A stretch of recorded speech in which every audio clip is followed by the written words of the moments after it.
What's up, you guys?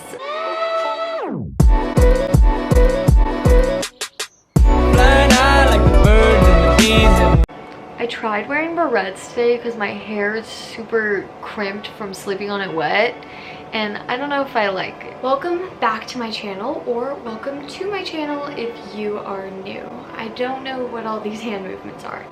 Anyways, so lately I have been stressed out. It's been finals week, and if you don't know what finals week for college students, it's when we have all our finals.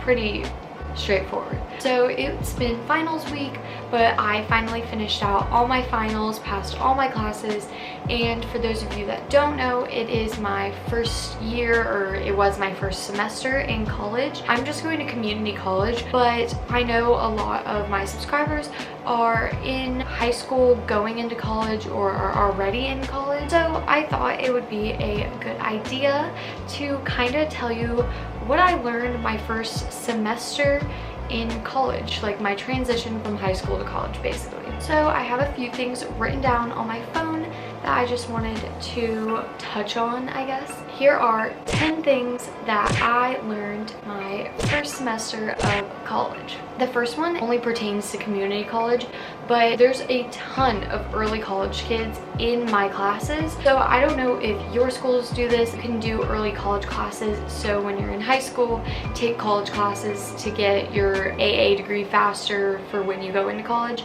I took a few, but I never took them actually in the college. I just did online classes. But yeah, there's a ton of kids at a school nearby that take a bunch of classes, and I have a lot of classes with them. I want to say probably 80% of my classes are filled with 16 to 17-year-olds in early college, which is fine. I mean, I'm 18, so not big age difference there, but yeah, I just kind of thought that was kind of cool. The second thing is that nobody cares what you look like. So I remember in high school, not so much my senior year, just because I was a senior, I didn't really care at that point, but I remember at least my freshman to junior year, I cared so much about what I looked like. I always wanted to be in a cute outfit, always put makeup on, all that jazz. You like jazz? But in college, nobody cares what you look like. I have literally showed up to so many classes in an oversized sweatshirt, oversized sweatpants, and legit my slippers, and people don't care. Like, they don't look at me weird. They literally just talk to me like I'm normal. So yeah, I think that's really awesome. The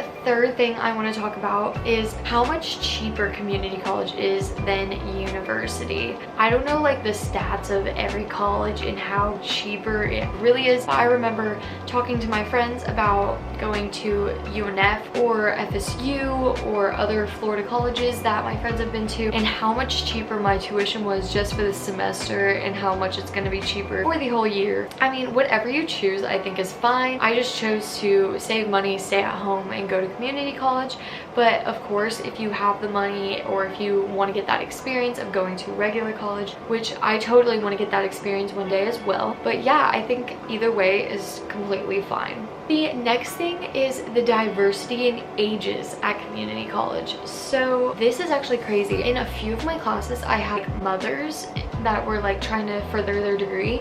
So they're probably around like 40 to 50 years old. So there's a lot of diversity in age. Like I said, there's also the early college students. So there's kids as young as like 15, 16 in my classes. And then there's just like in between, which is like 18 to like maybe 24, 25. So yeah, there's just like a ton of different ages. Probably any age you can think of is in community college classes. So number 5 is how much work you do online. So I was kind of expecting this, kind of not, because since I did take early college classes online in high school, I obviously did all my work online, but I thought just like being in class you would do more classwork, but it doesn't really work like that. Like, you kind of do half and half. I'll get into this a little bit later, but the teachers will not tell you what work you have online, and they don't remind you, which is kind of annoying. So number 6 is getting into how the classes actually work. So basically how the classes work are, some classes you'll go in and literally just listen to a teacher talk the whole however long your class is. That's how my philosophy class was. So we weren't even like required to take notes. We weren't required to be there. It was just like you listen to him talk, take notes if you want. But then other classes, like my science class, she would lecture for probably like half the class, and then we do like a worksheet on whatever she lectured. So I kind of like that style more. It was just more like engaging for me to stay focused. So the next one is the real cost of books. So when I heard about how much books cost and textbooks, I didn't realize how much they actually costed. Yeah, I don't know. Like, that was just like a big surprise to me that textbooks costed so much. Luckily for my classes, I think there was only one class I had to get a textbook for, and then another class I had to just get like a book off Amazon that was like $2. And then I had dropped out of this math class because it was just a really bad math class, so I had to drop it. But it would have ended up being like $300 for the textbook. Yeah, that's just insane to me. For a semester class, $300, that's way too much money after I'm already paying like $500 and more for this one class. Like, I don't know, textbooks are just insanely crazy, which I didn't even realize. But the other thing I want to talk about that kind of has to do with this is now they have these things called online access codes, and it's like an access code that costs like $100 to access a website, which is so stupid, but I guess it's better than like a $300 textbook. So number 8 is no late work. There were a few that took late work. I want to say like half my teachers took late work, the other half didn't. So this kind of sucks, but I'm going to share a little story. In my economics class, which I barely passed, but I passed. But in my economics class, I was working one night. It was like a week that I got scheduled a lot at work, and I didn't realize I had 4 assignments due. I think this was in November, and it was like on the 6th I had assignments due, and I'd been working this whole week.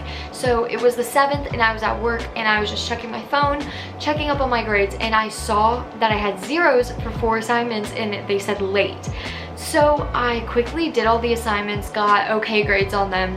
It was just little quizzes, and I still got zeros because they were late, and they were late by a day. But I talked to her and she said no late work unless there was a legit reason why. Apparently working every day till 11 p.m.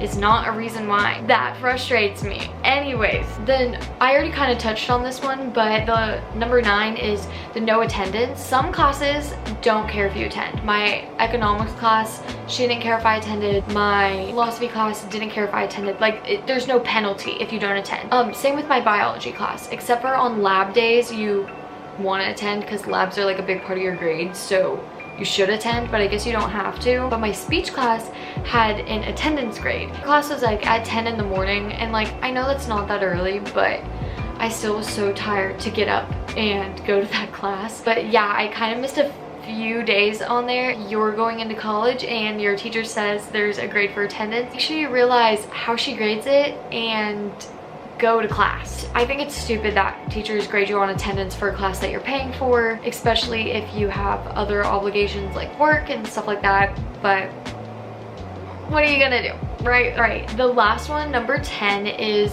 flexible times. This is one thing that I absolutely loved about college.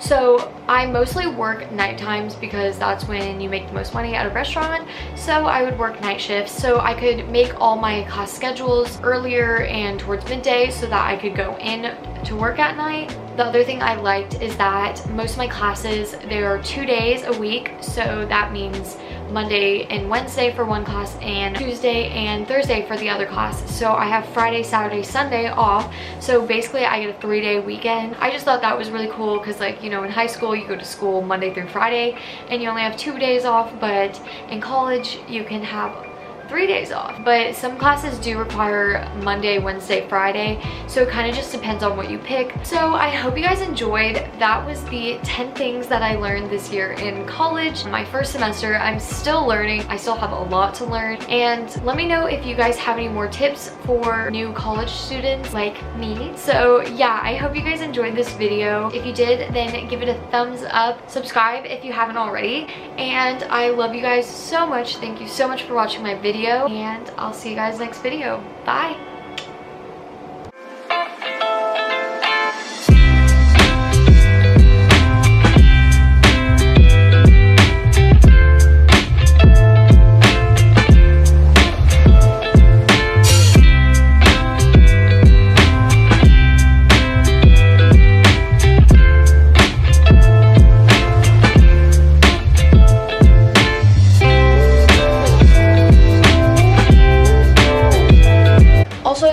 stay tuned for Princess Polly haul soon when Christmas comes, because I'm getting the rest of my clothes on Christmas.